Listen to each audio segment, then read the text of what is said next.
배가 항구에 있으면 안전하지요. 그런데 배는 항구에 있도록 만들어진 것이 아닙니다. 배는 오히려 바다로 나가도록 만들어졌습니다. 여러분, 배가 바다로 나가면 폭풍우가 치고 또 파도가 칩니다. 폭풍우 때문에, 파도 때문에 배가 조난을 당하기도 하고 또 뒤집어지기도 합니다. 사람들이 죽기도 합니다. 그래도 배는 가야 합니다. 왜냐하면 배가 만들어진 목적은 나가는 것이기 때문입니다. 안전하기 위해서 안 나가는 것은 배의 목적이 아닙니다. 나가는 것이 목적입니다.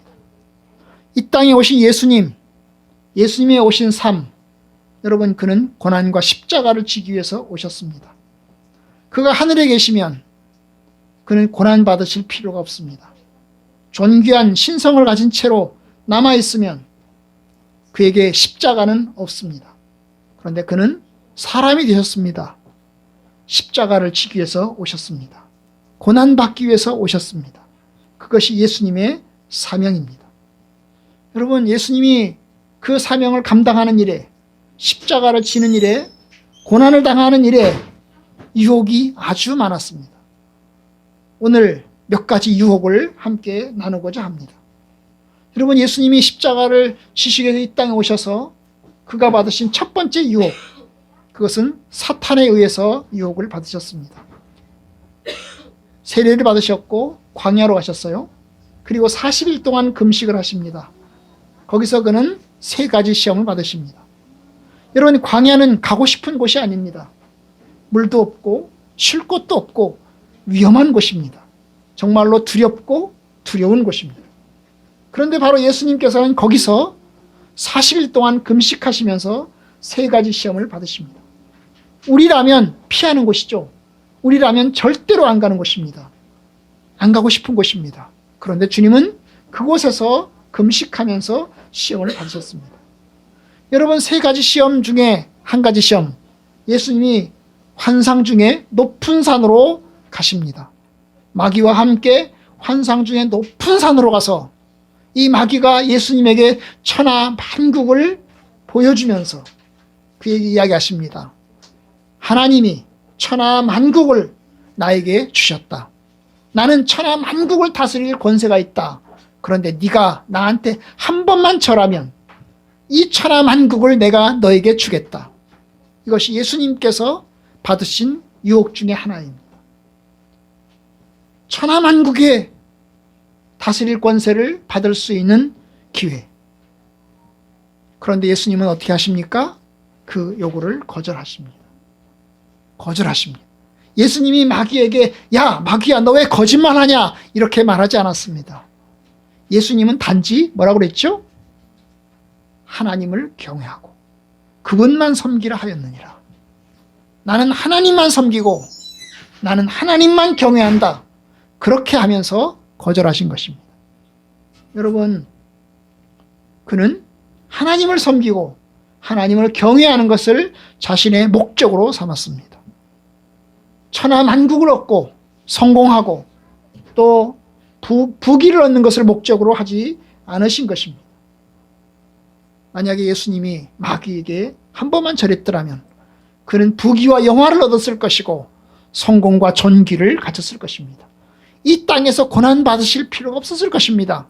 세상 말로 정말로 복되게 살았을 것입니다. 하지만 여러분, 예수님은 그 요구를 거절하십니다. 왜냐하면 마귀의 뜻을 따르면 세상적으로 성공하고 부귀 영화를 누릴 수는 있겠지만 그것은 여러분, 하나님의 뜻에서는 벗어나는 것이기 때문입니다. 잠깐은 세상의 영광이요, 기쁨이 될 수는 있겠지만 참된 영광은 되지 못할 것입니다. 주님은 그것을 보신 겁니다. 여러분, 우리도 마찬가지입니다. 여러분, 저와 여러분들도 이 땅에서 영광을 얻길 바라고 성공을 얻길 바라고 그것을 향해서 추구합니다. 어떤 사람들은 그걸 위해서 자기 영혼을 파는 사람도 있습니다. 여러분, 파우스트라고 하는 소설이 있는데요. 이 파우스트에서 그는 자기 영혼을 팔고 아름다운 여자를 얻기를 원합니다. 그런데 여러분, 결국 비참합니다. 참된 성공은 하나님에게 있습니다. 하나님의 뜻을 따를 때 성공과 존귀가 있는 겁니다. 주의 뜻을 향해서 가는 것이 참된 승리의 길이고 또한 온전히 주님 안에 서는 길입니다. 예수님의 받으신 두 번째 유혹, 그것은 육신의 가족들로부터 당하는 유혹이었습니다. 여러분, 예수님의 가족들, 육신의 가족들은 예수님을 사랑하는 사람들입니다. 예수를 아끼는 사람들입니다. 그들이 어느 날 예수님에게 찾아왔습니다. 바리새인과 사두개인들이 예수님을 향해서 비난했기 때문입니다. 예수를 향해서 귀신 들렸다, 미쳤다고 비난을 했습니다. 그 소식이 들려왔던 것입니다. 예수가 미쳤다는 소식이 예수님의 가족들에게 들려왔습니다.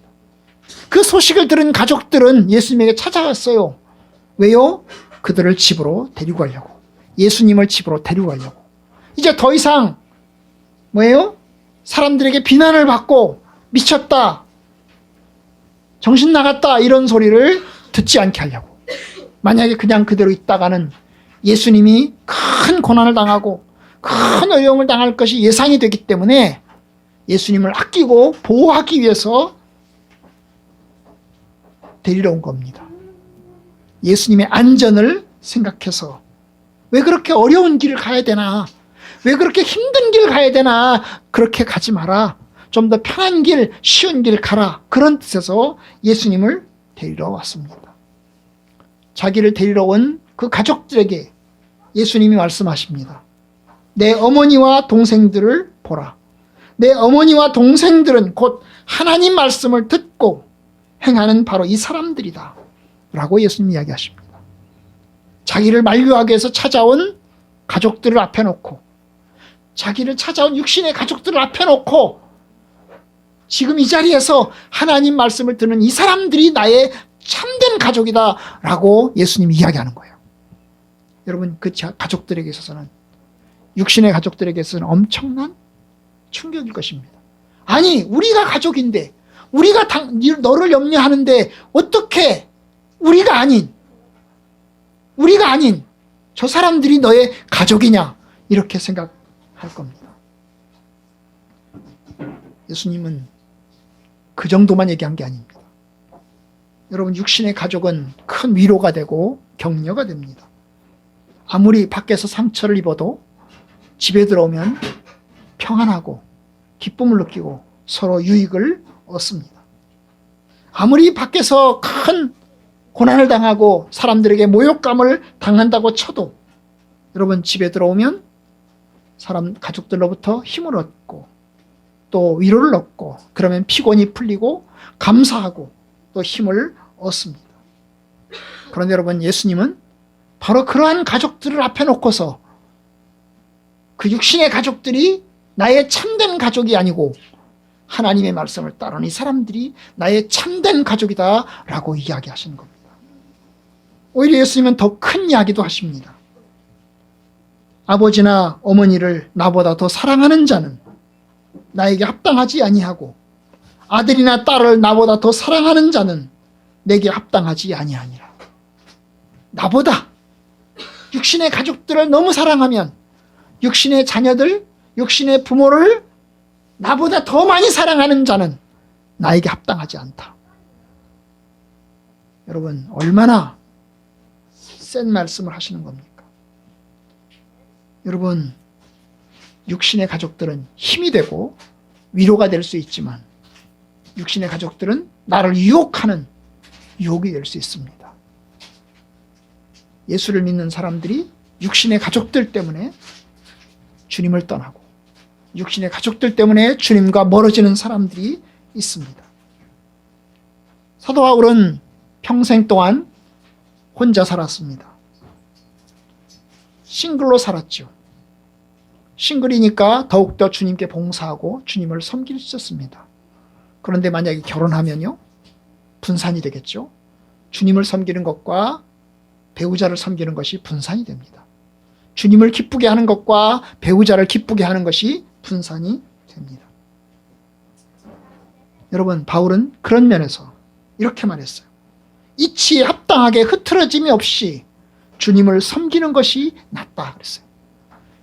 온전히 흐트러짐이 없이 합당하게 주님을 섬기는 것이 낫다는 거죠. 그런 면에서 바울은 독신을 권고했습니다. 여러분, 가족은 우리에게 힘이 됩니다. 위로가 됩니다. 하지만 그 가족은 우리에게 걸림이 될 수 있습니다. 우리가 주님처럼 지혜롭게 또 성실하게 가족과 함께 있으면서도 동시에 주님을 더 많이 사랑하는 성도들이 되기를 바랍니다.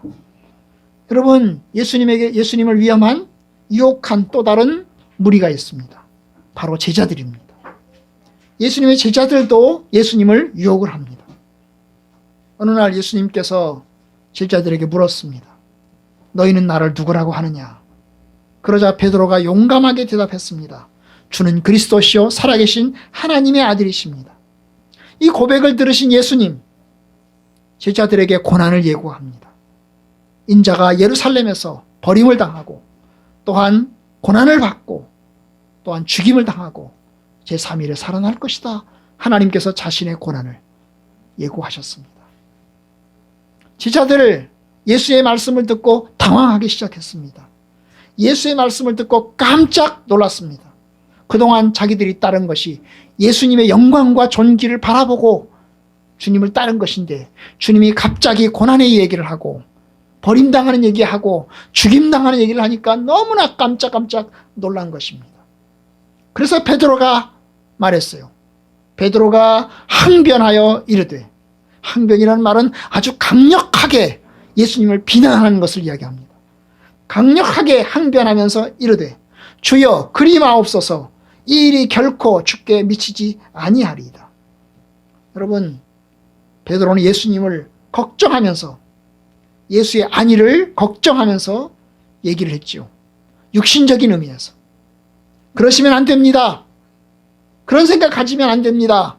그런 일이 결코 일어나서는 안 됩니다. 이것이 베드로의 항변이었어요. 한편으로 베드로는 예수를 걱정한 것입니다. 베드로를 염려한 것입니다. 주님, 그런 일이 결코 일어나지 않도록 우리가 강력하게 막겠습니다. 그런데 예수님, 고맙구나.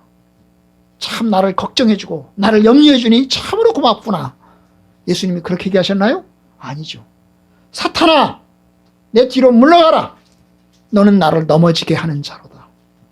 네가 하나님의 일을 생각하지 않고 사람의 일을 생각하는도다. 여러분, 예수님이 굉장히 강력하게 얘기하신 것이요. 자기 제자 베드로를 향해서 사탄이라고 그리고 뒤로 물러가라고 얘기하고 있는 겁니다. 하나님의 일은 생각하지 않고 사람의 일을 생각한다고 강력하게 베드로를 비난하고 있는 것을 봅니다. 여러분, 사람의 일이라는 게 뭘까요? 사람의 일이라는 것은 육신적으로 평안하고 평탄하게 사는 것이고 성공과 축복을 구하는 것입니다. 베드로는 제자들은 성공과 축복을 구하고 있었던 것입니다.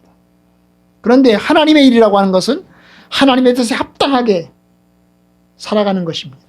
주님에게는 그것이 십자가를 지는 것이고 또한 그것을 통해서 하나님의 뜻을 온전히 다 이루는 것입니다. 여러분, 십자가를 피하는 것이 예수님에게도 좋은 것입니다. 육신적으로 좋은 것입니다. 평탄하게 살고 또한 안전하게 살고 그리고 또한 복되게 살고 성공하며 사는 것, 그것이 예수님에게는 느껴오는 유혹이었습니다. 하지만 주님은 십자가를 지는 것이 바른 길이었습니다. 십자가를 피하는 것이 주님에게는 좋은 길이었지만 여러분, 그러나 그것은 참된 길은 아닙니다. 오히려 주님에게는 고난받으시고 십자가를 지고 그 길을 걸어가는 것이 주님이 의도하신 길이고 주님이 바라신 길입니다. 여러분, 주님은 그 길을 통해서만 오직 부활에 이를 수 있습니다. 여러분, no cross, no crown. 주님에게는 십자가가 없이는 영광도 없고 왕관도 없는 것입니다. 십자가를 거치지 않으면 여러분, 생명도 없습니다. 이스라엘 백성들이요, 이집트를 떠나잖아요. 출애굽을 하잖아요. 그리고 가나안 땅을 가잖아요. 여러분, 출애굽해가지고 가나안 땅에 가는 길에 이스라엘 백성들이 거쳤던 땅이 있어요. 무엇이었습니까? 광야입니다. 여러분, 그들은 광야를 거쳤습니다. 광야라고 하는 것이 어떤 것입니까? 물도 없고 편안히 쉴 곳도 없고 그야말로 힘껏 걸어가야 되는 길이었습니다. 사막과 같은 길입니다. 가끔 오아시스나 만나면 기쁜 것이고 그렇지 않으면 물 없이 아주 더위를 견디면서 가야 되는 것이었어요. 얼마나 이스라엘 백성들이 그 길을 가는 것이 힘들었던지 물이 없다고 아우성을 했어요. 먹을 것이 없다고 아우성을 했어요. 먹을 것도 없고 물도 없는 곳이 광야입니다. 그런데 이스라엘 백성들이 그 광야를 거쳐야만 가나안 땅에 갈 수 있어요. 광야 없이 가나안 땅에 들어갈 수 없어요. 광야를 반드시 거쳐야 돼요. 여러분, 저와 여러분들도 마찬가지입니다. 우리가요, 하나님 나라에 들어가려면 고난을 받아야 됩니다. 사도 바울이 그래서 교회들마다 다니면서 너희가 하나님 나라에 들어가려면 고난을 받아야만 된다. 그 고난을 너희들이 잘 감당하고 잘 이겨내라. 그렇게 권고하고 다녔어요. 예수를 믿으면 축복도 받지만 하나님의 영광이 약속되어 있지만 동시에 고난이 우리에게 필수품이라는 것입니다. 고난은 선택이 아닙니다. 고난은 피하고 싶으면 피하고 받고 싶으면 받는 게 아닙니다. 고난은 성도들에게 필수품입니다. 하나님의 뜻을 따라가는 길이 성공의 길이고 또 약속의 길이고 생명의 길입니다. 여러분, 오늘 말씀 보면 이제 또 다른 유혹이 나옵니다.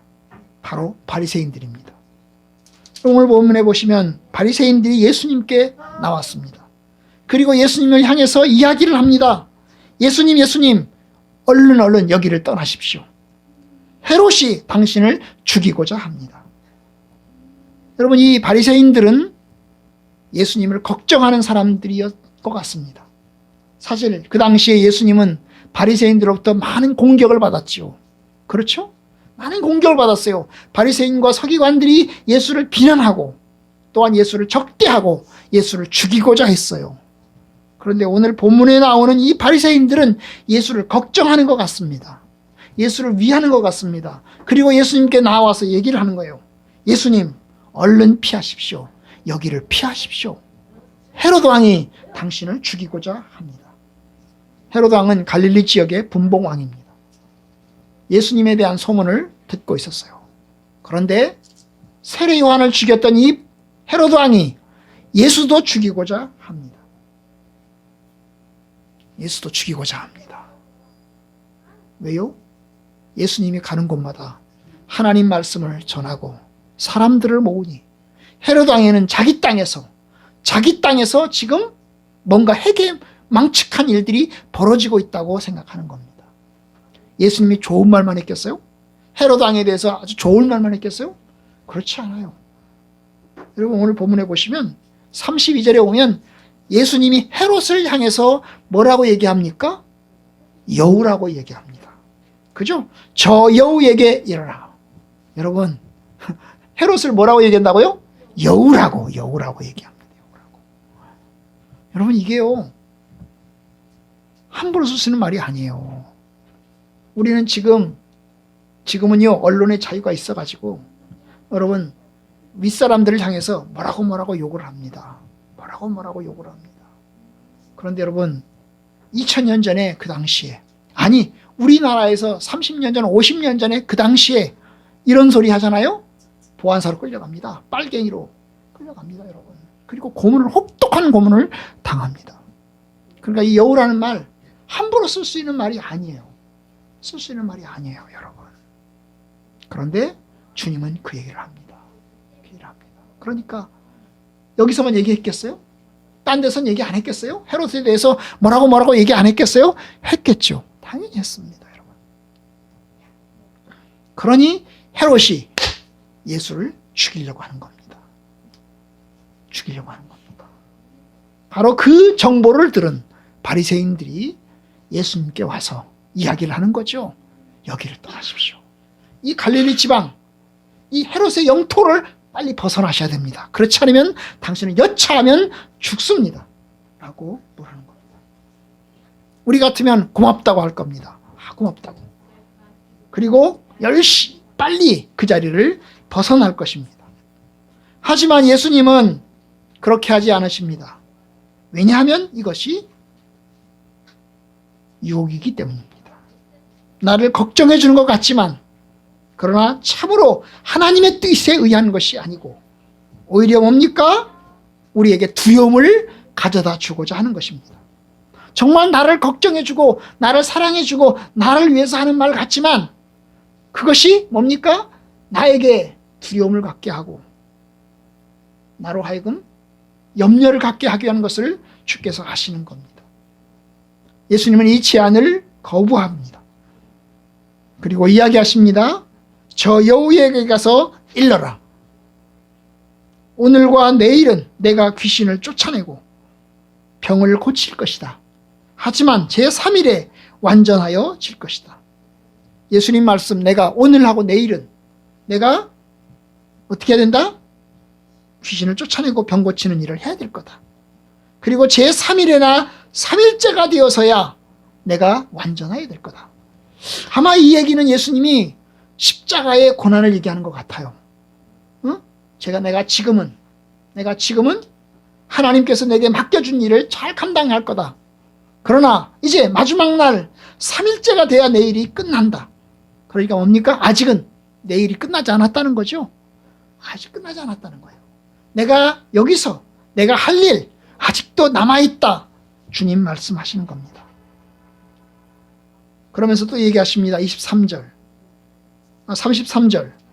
그러나 오늘과 내일과 모레는 내가 갈 길을 가야 하리니 선지자가 예루살렘 밖에서는 죽는 법이 없느니라. 예수님의 최종적인 목적지는 예루살렘입니다. 그는 예루살렘에서 자기가 십자가에 못 박혀 죽을 것을 예상하고 있습니다. 최종적인 시험, 예수님에게 최종적인 시험은 바로 고난과 십자가의 죽음입니다. 최종적인 목적지는 예루살렘입니다. 물론 예루살렘으로 가는 길에 지름길이 있습니다. 빨리 도망갈 수 있습니다. 헤롯의 음모를 피해서 가는 길도 있습니다. 그러나 예수님은 자기에게 사명이 있고 가야 할 길이 있다는 것을 얘기합니다. 오늘과 내일은 귀신을 쫓아내고 병을 고치겠다. 그 말은 뭐예요? 내 스케줄대로 하겠다는 거예요. 내가 가야 할 스케줄대로, 내 계획대로 하겠다는 거예요. 아직은 아니라는 거죠. 아직은 아니라는 겁니다. 그러나 그 길대로 가겠다는 겁니다. 예수님이 무엇을 위해서 왔는지, 누구의 부르심을 받았는지 주님은 그걸 아십니다. 그러니 아무리 시험과 유혹이 내게 몰려온다 하더라도 나는 가야 할 길을 피하지 않겠다라고 얘기합니다. 여러분, 많은 유혹과 어려움이 있습니다. 주님은 그 길을 피하지 않고 그 길을 쭉 걸어가겠다고 합니다. 여러분, 우리의 인생 속에 우리도 역시 많은 유혹을 당합니다. 주님처럼 부르심을 받았습니다. 우리는 주님의 제자들이고 주님의 성도들입니다. 그런데 우리는요, 약합니다.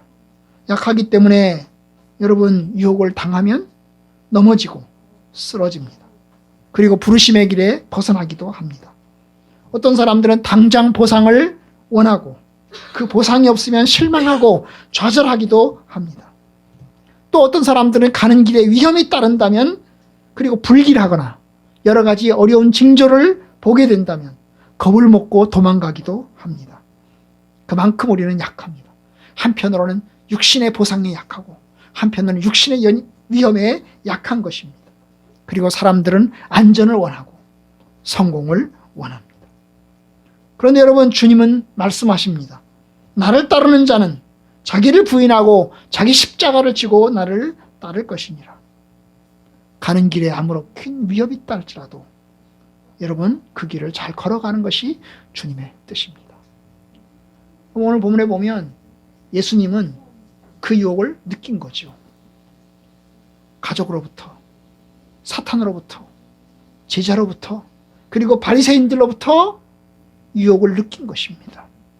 아무런 유혹을 느끼지 않았다면 이렇게 강력하게 이야기하실 필요가 없습니다. 그런데 그는 유혹을 느낍니다.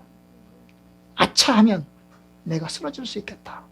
아차하면 내가 무너질 수 있겠다 하고 느끼는 겁니다. 여러분, 저와 여러분들도 주님을 따르는 길에, 고난의 길에 여러 가지 유혹이 있습니다. 위험이 있습니다. 하지만 그 길을 끝까지 잘 걸어가는 것이 주님께서 원하신 길입니다. 마귀는 우리 앞에 우리를 넘어뜨리려고 합니다. 성경에 이렇게 이야기합니다. 깨어라, 근신하라. 너희 대적 마귀가 우는 사자같이 두루다니며 삼킬 자를 찾느니라. 여러분, 마귀는 쉬지 않습니다. 우리 성도들을 끌어당기기 위해서, 삼킬 자를 찾기 위해서 열심히 부지런히 움직이고 있습니다. 그리고 성도들을 유혹을 합니다. 한편으로는 당근으로, 한편으로는 채찍으로. 그리고 우리로 하여금 그 길에서 벗어나도록 합니다. 할 수만 있으면 그 길에서 벗어나도록 하기 위해서 얼마나 큰 어려움을 주는지 모릅니다. 그리고 그렇게 해서 사람들이 믿음을 벗어납니다. 여러분, 예수 그리스도를 믿었다가 중간에 중도 포기한 사람들이 얼마나 많습니까? 예수를 믿겠다고 내가 세례받고 내가 주님 따라서 가겠습니다라고 약속하고 주님 따라서 시작을 했습니다. 그런데 여러분, 끝까지 가지 못하고 중간에 떠난 사람들이 얼마나 많은지 모릅니다. 얼마나 많은지 몰라요. 그런데 여러분, 출발했으면 끝까지 가는 것이 여러분, 우리가 생명의 길입니다. 이번 주간에 이제 저는 한 분의 죽음의 소식을 들었습니다. 제가 어릴 때 시골 교회에 있었던 분이신데요. 이제 유일하게 남자 집사님이었어요. 서리 집사님, 안수 집사님 당에 서리 집사님. 교인들이 거의 대부분 여자분들이었고 그 중에 한 분이 남자분이었는데 유일하게 서리 집사님 남자분이었어요. 그 가족이 예수를 믿었어요. 그분과 그의 가족들이 예수를 믿었어요. 그리고 열심히 헌신적으로 섬겼죠. 교회에 수리할 거 있으면 교회 수리하고 고칠 거 있으면 고치고 돌보는 일을 했어요. 거의 사찰처럼 일을 하셨어요. 바다에서 고기 잡는 일도 하시고 농사 짓는 일도 하시면서 교회 근처에 사니까 교회를 돌보는 일을 한 겁니다. 참 그분이 부러웠어요. 야, 참 믿음 좋다. 제가 어릴 때도 참 성실하게, 참 성실하시구나. 참 그분의 모습을 보면서 얼마나 존경스러운지 모릅니다. 그런데 그분이 이제 지난 주간에 돌아가셨대요. 거의 90세 되면서. 지금은 그 섬기던 교회를 떠나서 딴 곳으로 이사를 해서 사셨어요. 그래도 어쨌든 간에 끝까지 신앙생활을 잘 감당하시다가 돌아가셨어요. 여러분, 이렇게 사는 것, 끝까지 성실하게 살다가 하나님의 부르심을 맞이하는 것 얼마나 귀한지 모릅니다. 왜냐하면 많은 사람들이 믿음으로 시작했다가 중도 포기한 사람들이 많기 때문입니다. 세상을 보면서 밑으로 나갑니다. 좌로나 우로나 치우치지 말라고 그러는데 좌로 치우치고 우로 치우쳐서 나갑니다. 한편으로는 위험 때문에 떠나가고 한편으로는 영광 때문에 떠나갑니다. 근데 여러분, 참된 승리는 그리스도 안에 사는 겁니다. 참된 승리는 온전히 끝까지 주의 부르심에 따라서 걸어가는 겁니다. 여러분, 주님이 쉽게 고난의 길을 걸어가신 것이 아닙니다. 주님이 쉽게 아무런 유혹 없이 그냥 십자가로 가신 것이 아닙니다. 얼마나 많은 유혹과 얼마나 많은 마음의 고통을 겪으면서 그 길을 걸어가셨는지 모릅니다. 주님도 사람이시기 때문에, 하나님이시지만 동시에 사람이시기 때문에 그는 이 세상에서 많은 유혹과 어려움을 겪으시면서 고난의 길을 걸어가셨습니다. 여러분, 저와 여러분들을 그렇게 부르십니다. 우리도 역시 유혹을 느끼고 고난을 느끼지만 여러분, 주님께서 우리를 그렇게 부르십니다. 너희들도 나의 제자가 되려느냐? 그러면 너희들도 나처럼 걸어가라. 내가 고난의 본을 너희에게 보인다. 내가 너희들에게 십자가의 본을 보인다. 너희들도 그 길을 걸어와라. 여러분, 하나님께서 우리를 부르시는 길은 영광의 길입니다. 주님이 우리를 부르시는 길은 생명의 길입니다. 주님이 우리를 부르는 길은 축복의 길입니다. 마치 가나안의 길처럼 영광과 축복과 생명의 길로 우리를 부르시는 겁니다. 그런데 그 길을 가려면 광야를 거쳐야 합니다. 그 길을 가려면 유혹을 거쳐야 합니다. 그 길을 가려면 시험을 거쳐야 합니다. 그래서 말씀합니다. 시험을 참는 자는 복이 있도다. 시험을 견디는 자는 복이 있도다. 너희가 이 시험을 거친 다음에 우리에게 생명의 멸류관, 영광의 멸류관을 주실 것이다. 여러분, 저와 여러분들이 그 고난의 길을 잘 통과해서 살아가길 바랍니다. 어떤 사람들이 그러잖아요. 결혼하면 여러분 어려움의 시간들을 거칩니다. 결혼하고 나면요 부부싸움 하고요, 그 다음에 치고받고 하고요, 그 다음에요 온갖 말을 다 합니다. 어려움의 시간들을 거쳐요. 그 시간들을 잘 못 거치니까 결혼하고 얼마 지나지 않아서 이혼하는 겁니다. 그죠? 이혼하지 못 거치고 이혼하는 거예요. 서로 싸우고 갈라서고 그런 시간들이 있죠. 갈등의 시간들이 있습니다. 그런데 그런 시간을 거치고 나면 어때요? 이제 잘 넘어서면, 위기를 잘 극복하면 서로 잘 맞춰가면서 서로 섬겨가면서 행복한 가정이 이루어가잖아요. 물론 죽을 때까지도 그 행복을 위해서 계속해서 갈등하며 추구하면서 나가겠지만, 마찬가지로 여러분, 하나님 나라 가는 길, 고난의 길이지만 그러나 그 끝에 영광과 존귀가 우리 앞에 약속되어 있습니다. 부디 하나님께서 저와 여러분들에게 인내로 그 믿음의 길을 잘 걸어갈 수 있게 하기를 바랍니다. 한 사람도 중도 포기하는 사람 없기를 바라고, 한 사람도 낙오하는 분 없기를 바랍니다. 모두 다 승리자가 되기를 주의 이름으로 축복합니다.